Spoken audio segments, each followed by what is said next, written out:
살펴보도록 하겠습니다. 제가 목 디스크가 있는데요. 목이 아파서 가끔 정형외과나 신경외과에 가서 물리치료를 받곤 합니다. 이 목이 아파 물리치료를 받게 되면 그 병원에서 여러 치료 방법들을 제시해 줍니다. 의학이 발달함에 따라 나름대로 여러 치료 방법들이 이렇게 우리 삶에 제시되고 있습니다.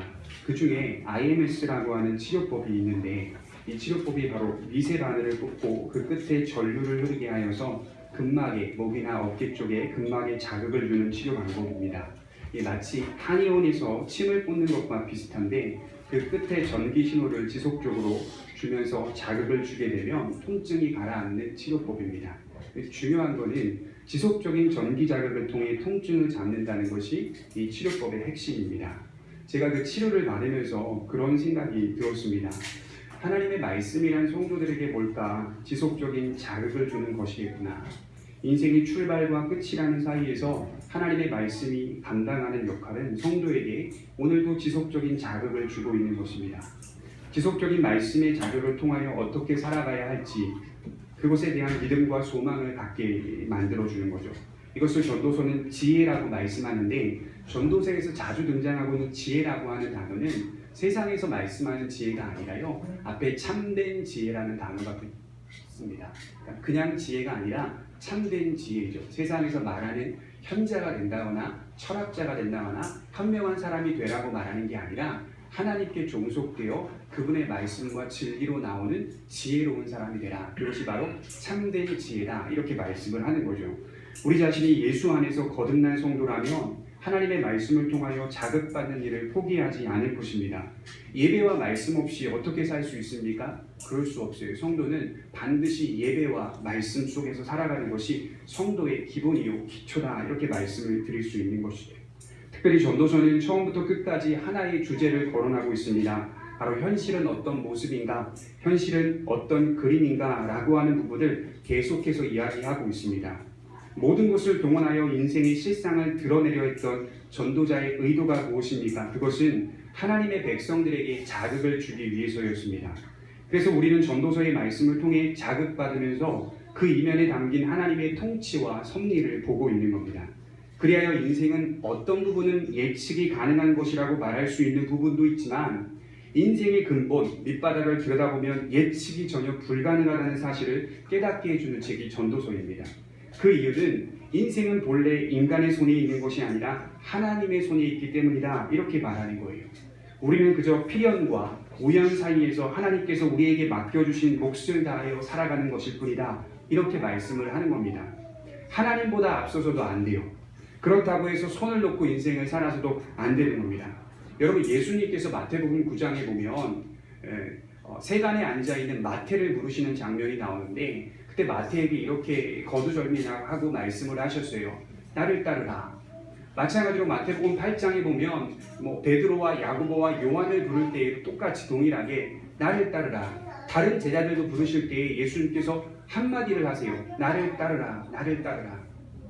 성도가 인생 가운데 마음에 중심적으로 새겨야 될 말씀은 우리는 지금 주님을 따라가고 있는 것뿐입니다. 주님 앞에 앞서서 걸어갈 수 없습니다. 우리는 항상 주님의 뒷모습만 보며 주님이 걸었던 그 발자국만 보며 그것을 따라가며 살아갈 때에 비로소 승리할 수 있는 성도가 될 수 있다라고 성경은 말하는 거죠. 하나님을 신뢰하는 사람은 언제나 최후 판단이 하나님에게 있다는 사실을 기억합니다.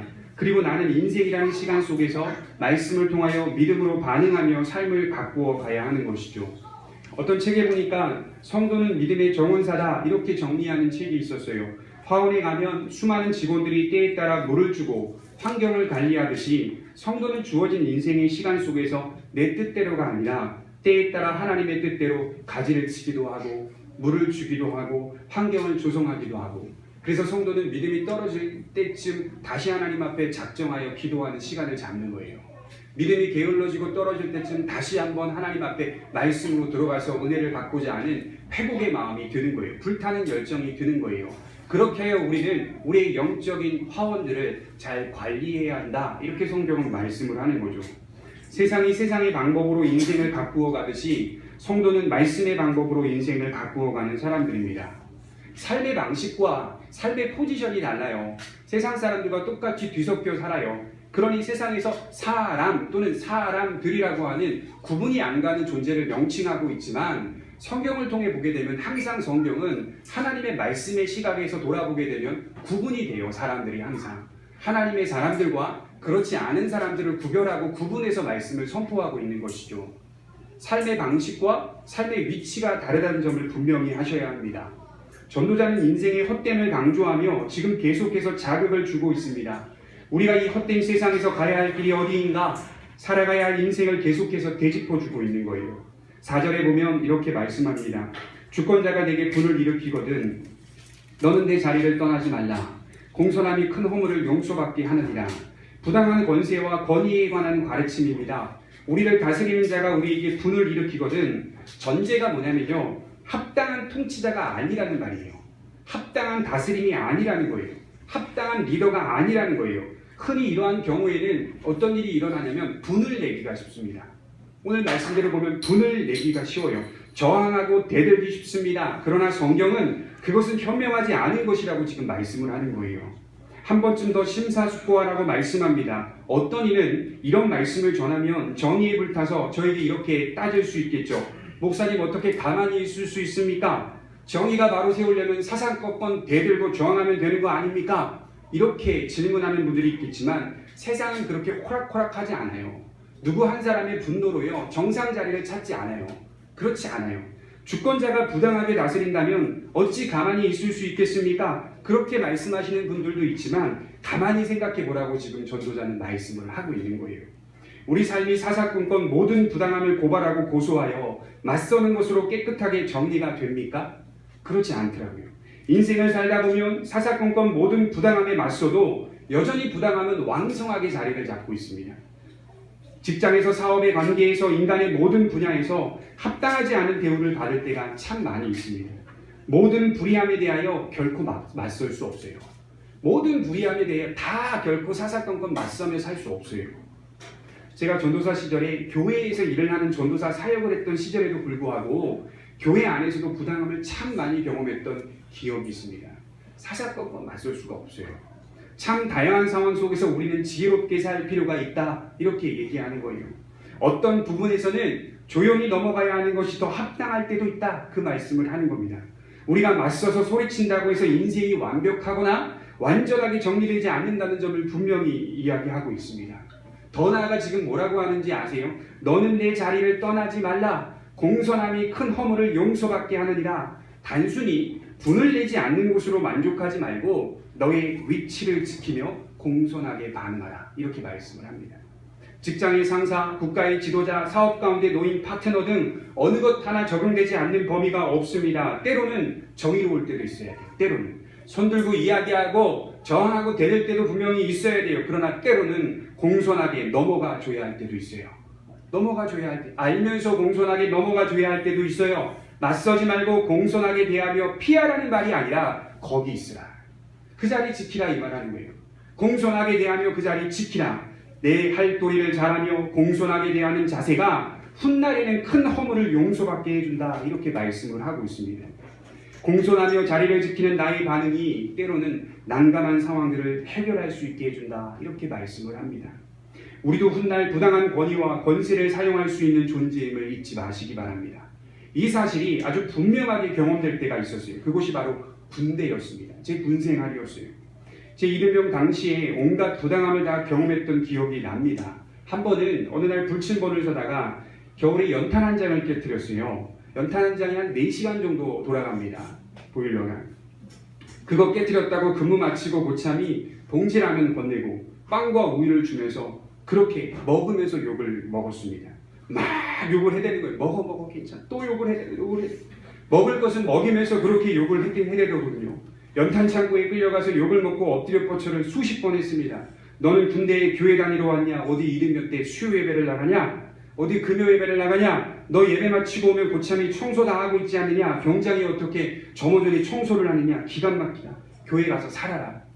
수많은 욕설을 들으며 일병이 되고 상병이 되고 병장이 됐어요. 나는 그러지 말아야지 했던 제 자신이 나름대로 권위와 권세를 가진 자리가 되니까 이 정도의 차이만 있을 뿐 똑같은 행동을 할 때가 있다 이 말이죠. 똑같은 행동을 할 때가 있다는 말이죠. 그러면서 오래전 고참들이 하는 말 그대로 제 마음에 하는 거예요. 역시 조선 사람들은 욕을 먹어야 잘해. 잘해주면 기어오르는 거구나. 그런 마음이 불현듯 드는 거예요. 이런 제 자신을 보면서 나도 그럴 수 있구나 라는 것을 깊이 깨닫게 되었습니다. 전도자는 지금 현명하게 인생을 살 필요가 있다고 말하는 거예요. 사사건건 피곤하게 인생을 살지 말고 조금 한번 숨을 더 쉬어서 침착할 필요가 있다, 이 말씀을 하는 겁니다. 부당한 자 앞에서의 공손과 친절이 자신에게도 유익이 되고 나중에는 부당한 자를 변화시켜서 합당한 권세자로 만들 수 있다는 것을 잊어서는 안 됩니다. 성경이 비겁한 행동을 가르쳐주는 책입니까? 그렇지 않습니다. 성경은 간사하게 살라고 말해준 적이 없습니다. 때로는 있는 그대로 현실을 반영해보라, 성경이 이렇게 얘기하는 겁니다. 성경은 모든 일의 주권자가 하나님께 있음을 인식시켜주는 책입니다. 역사 가운데 하나님은 권세자를 세우기도 하시고 패하기도 하시는 분임을 우리는 믿습니다. 그리고 부당한 권세자는 반드시 심판을 받는다는 사실을 우리는 믿기 때문에 원수 갚는 일을 내가 하지 않아도 돼요. 원수 갚는 일을 내 현실과 내 때, 내가 살아가는 환경에 하지 않아도 돼요. 모든 일에 내 판단과 내 결정으로 원수를 갚는다면 그것은 하나님보다 앞서는 것이라고 성경은 말씀합니다. 훗날 분명한 심판이 그 악한 부당한 권세자에게 드리워질 것을 믿기 때문에 원수 갚는 마음을 내려놓을 수 있는 여유도, 넉넉함이 생기는 겁니다. 하나님 앞에 나와서 기도로 두들겨 패세요. 힘들 때마다. 어떤 사람이 미우면 그냥 기도로 두들겨 패세요. 다윗이 했던 방법이잖아요. 다윗이 했던 방법, 원수를 갚아달라고 기도로 두드려 패세요. 내가 갚지 않으려는 태도, 자세는 매우 합당한 자세입니다. 내가 살아있을 때 악한 지도자가 심판을 받아야 합니까? 꼭 그래야 합니까? 그는 분명히 하나님의 심판대에서 벗어날 수 없는 거거든요. 그러니 조금은 침착히 살아갈 필요가 있습니다. 성도의 역사는 인간이 만들어내는 것이 아니라 하나님께서 세우기도 하시고 패하기도 하신다는 사실을 믿는 역사관입니다. 그러니 삶의 모든 정황 속에서 침착하고 현명하게 대처할 필요가 있습니다. 사사건건 저항하고 반대하여 분을 내어 목소리를 높여 우리가 원하는 대로 내 가족이나 내 직장이나 나의 국가 등 모든 것들을 만들어낼 수 없습니다. 여러분, 소리가 커진다고 해서 환경이 변하는 거 아니에요. 소리 큰 사람이 이긴다. 옛날부터 우리나라에 속설로 들어오는 이 현상인데요. 사실 그렇다고 해서 이기는 것도 아니고요. 그렇다고 해서 내 가정이 변하는 것도 아니에요. 그렇다고 해서 내 사업장과 직장이 갑작스럽게 아름다운 모습으로 변화되는 것도 아니더라, 이 말씀을 하는 거예요. 이스라엘의 두 번째 왕 누구입니까? 다윗을 한번 생각해 볼까요? 그렇게 초대왕 사울에게 충성을 다했어요. 그랬음에도 불구하고 계속적으로 시기와 미움을 받고 살해의 위협을 당합니다. 그렇지만 그는 끝까지 사울 왕에 대한 의리를 지킵니다. 공손하게 대하죠. 오늘 말씀대로 정리해 보면 하나님께 심판이 있음을 믿기 때문에 그는 그 자리를 떠나지 않았어요. 공손하게 되며 그 위치를 지켰어요. 그리고 그의 공손함은, 그의 자리를 지키는 행동은 간사함을 낳았느냐? 간사함을 낳았습니까? 아닙니다. 더 큰 믿음을 낳았어요. 간사함을 낳지 않았어요. 비겁함을 낳지도 않아요. 더 큰 용기와 결단과 믿음을 낳았어요. 수많은 사람들에게 모범이 되었고 많은 사람들에게 진리의 여운을 남겨주었습니다. 오늘도 우리에게 다윗의 여운이 있는 겁니다. 그대로 예수님도 우리에게 무엇을 남겨주셨습니까? 여운을 남겨주신 거예요. 수많은 부당함을 겪으면서 그 자리를 피하지 않았잖아요. 그 자리를 지키며 그 자리를 걸어가셨잖아요. 믿음의 길이라고 하는 것이 그렇다, 이 말씀을 하는 겁니다. 여러분, 무엇이 아름답습니까? 부당함을 경험할 때마다 소리 지르는 게 아름답습니까? 그 부당함을 경험하면서 참아내고 끝까지 인내하면서 결국 부당한 권세자를 바꾸는 게 아름답습니까? 아름답다라는 표현은 전자가 아니에요. 소리치고 저항해서 나오는 게 아름다운 게 아니라 때로는 부당함 속에서 현명하게 침착하게 대할 때 아름다움의 여운이 남겨지는 거예요. 영향이 남겨지는 거예요. 5절에 보시면 내가 해 아래에서 한 가지 재난을 보았나니 곧 주권자에게서 나오는 허물이다. 우매한 자가 크게 높은 지위들을 얻고 부자들이 낮은 지위에 앉는도다. 또 내가 보았노니 종들은 말을 타고 고관들은 종들처럼 땅에 걸어 다니는도다. 역사 속에 심각한 폐단이 있음을 보았다. 이렇게 말씀을 하고 있습니다. 그것은 지도자들에게서, 주권자들에게서 나오는 허물이라고 말씀합니다. 역사 가운데 잘못된 지도자가 세워지는 일은 빈번했습니다. 그냥 막 오랜만에 한 번 잘못된 지도자가 세워지는 게 아니라 항상 역사 속에는 이상한 지도자들이 세워지는 게 빈번했어요. 본래 권위와 권세는 합당하게 사용되도록 하나님께서 만드셨는데 그 본분을 망각한 채 역행하는 일들이 역사 속에 항상 있어 왔습니다. 멍청하고 어리석은 사람이 높은 지위를 얻고 현명하고 지혜로운 사람이 종처럼 걸어다니더라. 역사의 의문이잖아요. 불완전한 역사요, 왜곡된 역사라고 말하는 겁니다. 여러분, 본래 통치자의 참된 역할은 모두가 있어야 할 자리에 제 역할을 하게 함으로써 전체 사회의 질서와 틀을 유지하게 만들어주는 겁니다. 인재를 발굴하여 적재적소에 배치하고 모든 것들이 서로 긴밀하게 안배하며 균형을 유지하고 조화를 이루게 하는 자질이 있어야 하는 것이 통치자의 역할입니다. 그러나 인간의 역사는 대부분 연줄이요, 학연이요, 지연이요 하면서 지금까지 끌려온 거예요. 여러분, 연줄, 학연, 지연은요 우리나라에만 있는 게 아니에요. 보니까 전 세계적으로 다 있어요. 인간이 있는 곳에는 연줄, 학연, 지연이 항상 있어 왔어요. 똑같거든요. 부패한 인간이거든요. 통치자가 쉽게 생각하고 엉뚱한 사람 하나 잘못 세우면 그로 인하여 연결된 사회 구조, 시스템들이 엉망이 돼버리고 뒤죽박죽 혼란스러워지게 되는 것입니다. 그만큼 통치자의 권위와 권세가 제 역할을 해야 하는 거죠. 마찬가지로 우리가 몸담는 직장, 사업장, 직원들, 그리고 교회 안에서까지 사람을 세우는 일은 매우 조심히, 매우 진지하게 세워가야 하는 것입니다. 한 사람의 죄로 하여금, 한 사람의 더러움으로 하여금 성 전체가 무너질 수 있다. 전도자가 그렇게 말해요. 한 사람의 악으로 하여금 전체 공동체가 다 물들 수 있다. 그러니 우리가 사람을 세우는 일은 매우 조심히, 매우 진지하게 해 가야 하는 것입니다. 전도자는 지금 인간의 역사는 항상 불안했다는 것을 지적하고 있습니다. 무엇을 강조하려는 것일까요? 불안한 역사만을 강조하는 게 아니라 그럼에도 불구하고 성경을 통하여 보았듯이 이러한 불완전한 역사 속에서 보이지 않는 손이 있었다. 이 말을 하는 거예요. 불완전한 역사가 계속 반복적으로 순환이 되는데 그럼에도 불구하고 보이지 않는 어떤 손이 있었더라. 그게 바로 하나님의 장중입니다. 하나님의 손이 있다. 이 불완전한 역사를 사용하셔서 하나님의 때와 하나님의 성취하심을 이루고 계신다. 이렇게 말씀을 하고 있는 거예요. 스코틀랜드의 18세기 철학자 중에 애덤 스미스라고 하는 사람이 있습니다. 그 사람이 국부론이라고 하는 책에서 보이지 않는 손이라고 하는 말의 정의를 막 내리거든요. 이 정치학자들, 경제학자들이 애덤 스미스가 마치 정치학자나 경제학자로 오해하는데요. 신학자들은 다르게 봐요. 그렇지 않아요. 애덤 스미스는 하나님을 섬기는 사람으로서 보이지 않는 손의 의미를 정치나 경제에 적용하려고 했던 사람이 아니에요. 모든 사람들의 삶이, 모든 역사의 모습들이 하나님의 손에 의하여 조화를 이루어 가고 있더라. 그걸 강조하기 위해서 국부론을 쓴 거예요. 보이지 않는 손의 의미가 그거예요. 하나님께서 악도 선도 조화롭게 하여 하나님의 때를 오늘도 지금도 앞으로도 이루고 계신다는 것을 정리하고 있는 것입니다.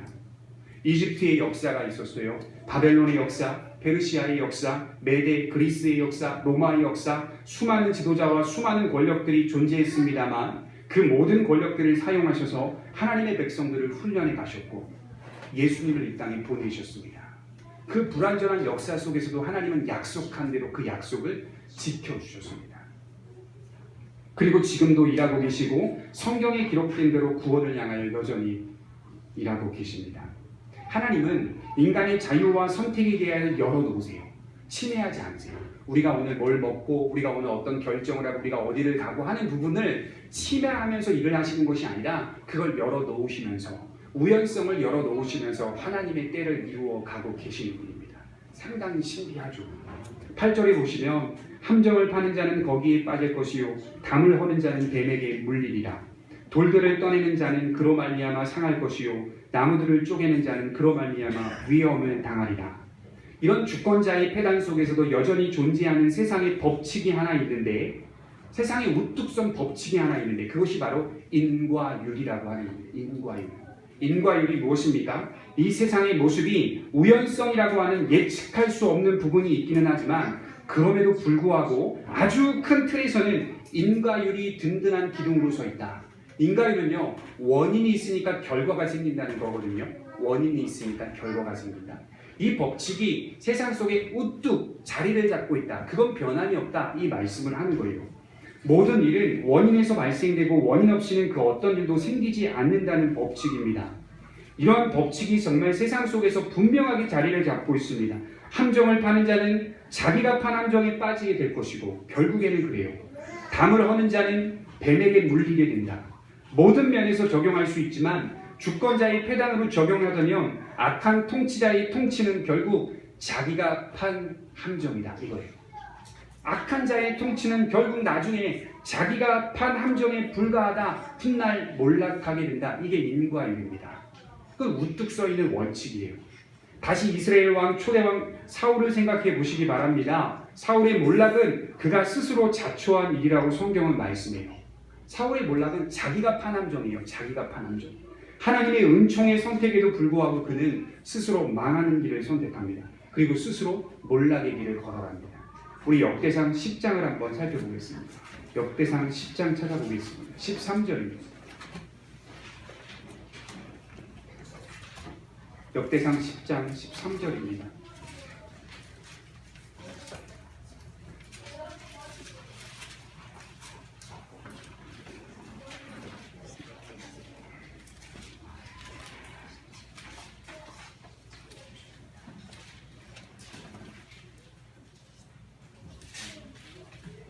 사울의 몰락이 두 절로 정리가 되고 있는데요. 역대상 10장 13절과 14절입니다.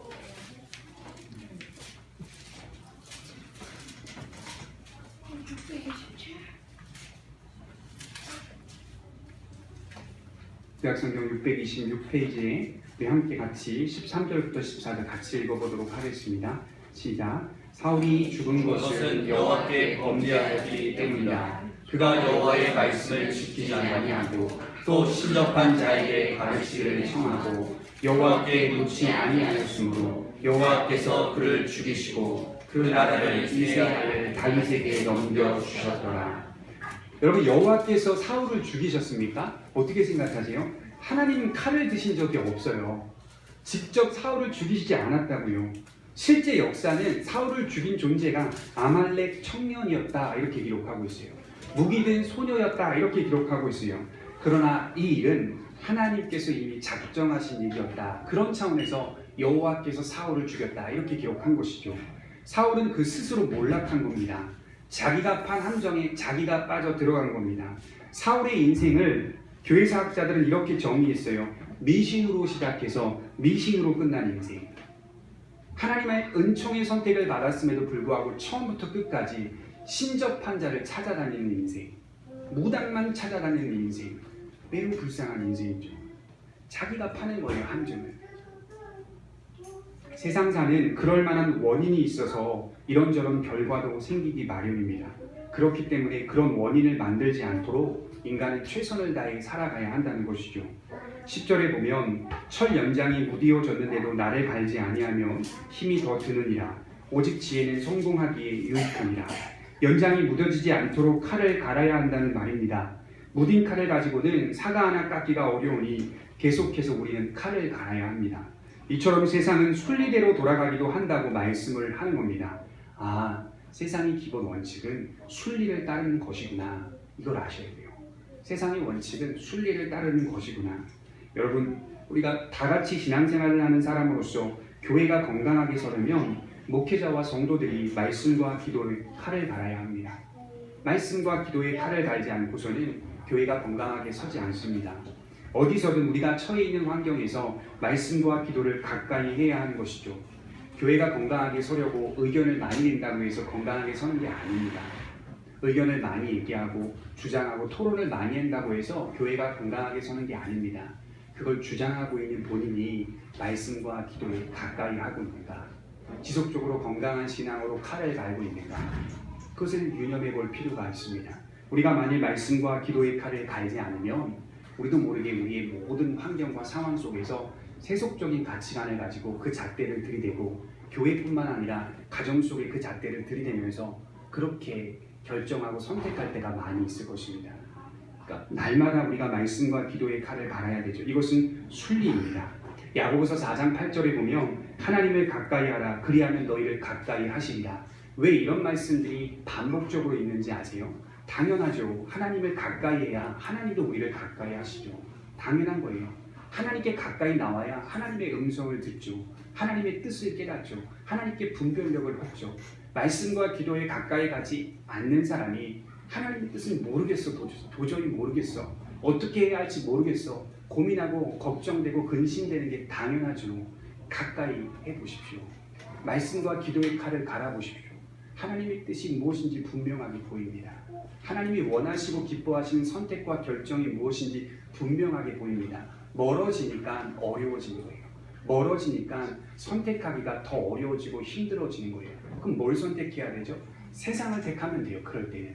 그렇게 되는 거예요. 어려우니까 당연히 세상이 원하고 바라는 방향대로 선택하며 걸어가게 되는 거죠. 자연스럽게 휩쓸리는 거 아니겠습니까? 그럼 하나님을 가까이 하십시오. 그럼 하나님이 여러분들을 가까이 하실 것입니다. 교회는 결국 진리에 대한 깊은 애정과 열정 그리고 은혜를 소유한 사람이 많아질수록 자연스럽게 서로가 서로에게 유익을 주며 건강해지는 겁니다. 이것은 나아가 우리 가정과 우리 사회를 건강하게 만드는 길입니다. 그 일에 힘쓰는 것이 순리입니다. 여러분 어제 동인천역 북강정에 인천시에서 처음 개최되는 퀴어 축제가 열렸습니다. 아수라장이 됐어요. 인터넷 신문을 검색해보면 아시겠지만 아수라장이 됐어요. 퀴어 축제가 동구청에서 반대했음에도 불구하고 경찰 측에다가 집회 신고를 하고 그들 나름대로 불법 집회를 이제 강행을 한 거죠. 반대 집회에선 이제 기독교계뿐만 아닌 다른 천주교계, 다른 반대 집회 사람들까지 같이 어울려가지고 서로 같이 아수라장이 됐어요. 그쪽 지역 사는 분들은요 엄청 시끄러웠다는 걸 다 아실 겁니다. 순리대로 가지 않잖아요, 사람들이. 순리를 영리로 바꿔버리세요. 남자가 남자를 사랑하고 여자가 여자를 사랑한다고요? 순리가 아니라고요. 순리를 따르는 것이 세상의 우뚝선 법칙입니다. 그걸 지금 악한 인간들이 깨고 있어요.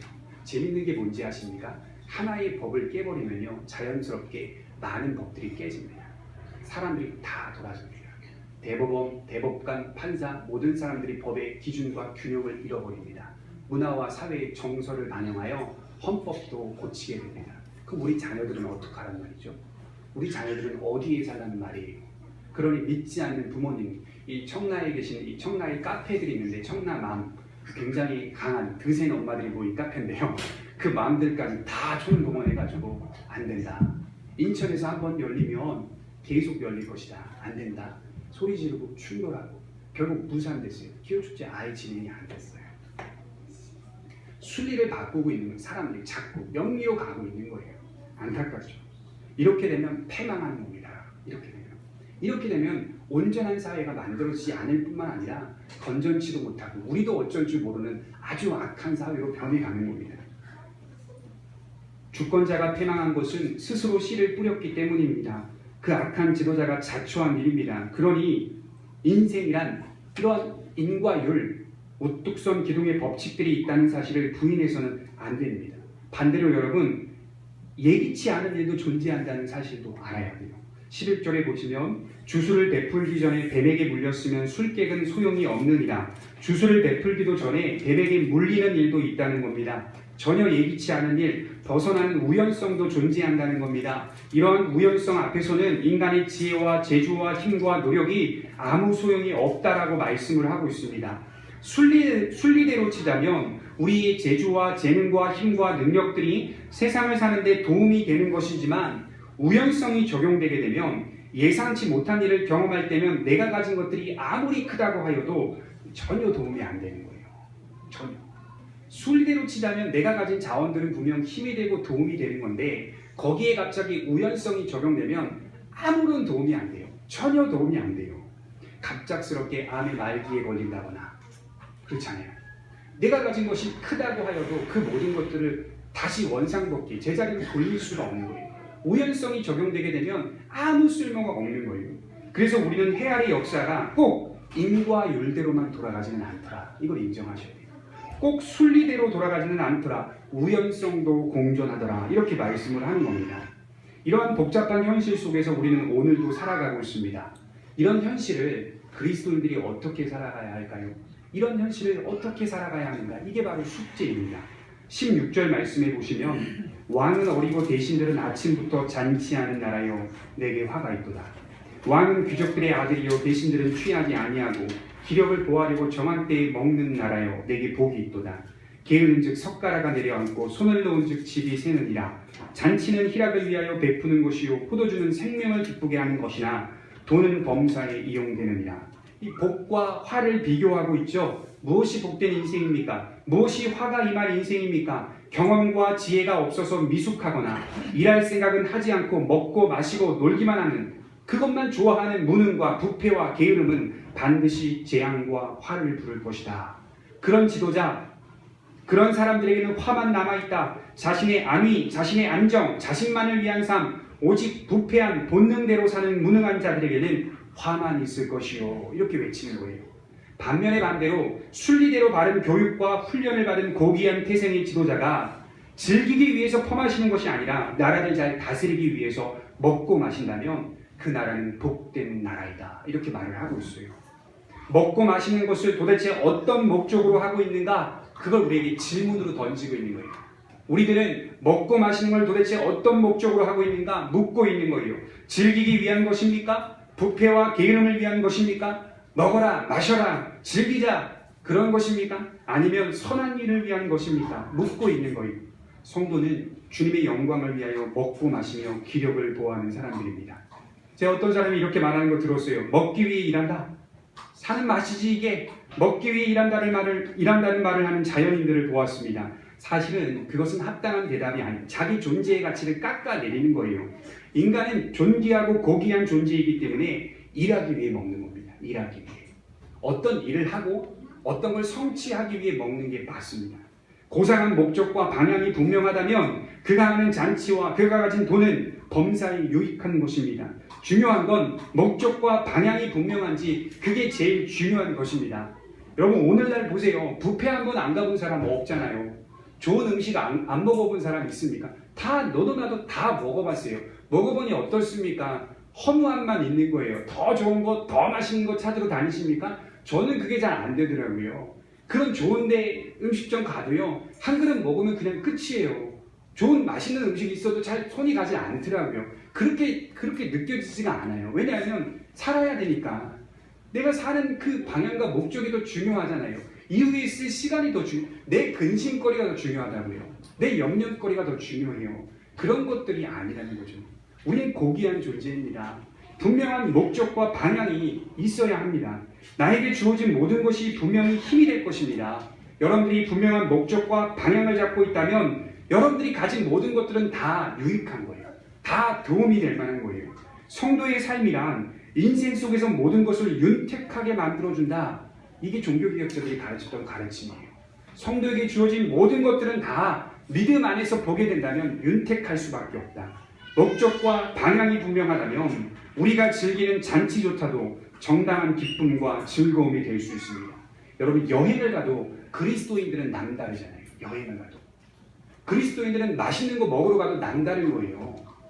그리스도인들은 결혼식에 가도 남다른 거예요. 그들을 위하여 결혼식을 축복하며 기도해 주잖아요. 남다른 거예요. 여행을 가도 여행 속에서 하나님을 생각하잖아요. 그리고 가족의 화목함을 도모하잖아요. 남다른 거예요. 일상의 모든 범주에 하나님을 빼고 생각하는 일이 없어요. 그러니 우리의 모든 것들은 윤택해질 수밖에 없지요. 정당한 기쁨입니다. 정당한 여행입니다. 정당한 잔치입니다. 그 모든 것들이 합당한 것이 될 수 있다는 거예요. 바울은 이렇게 말했습니다. 디모데전서 4장 4절을 한번 찾아보겠습니다. 디모데전서 4장 4절입니다.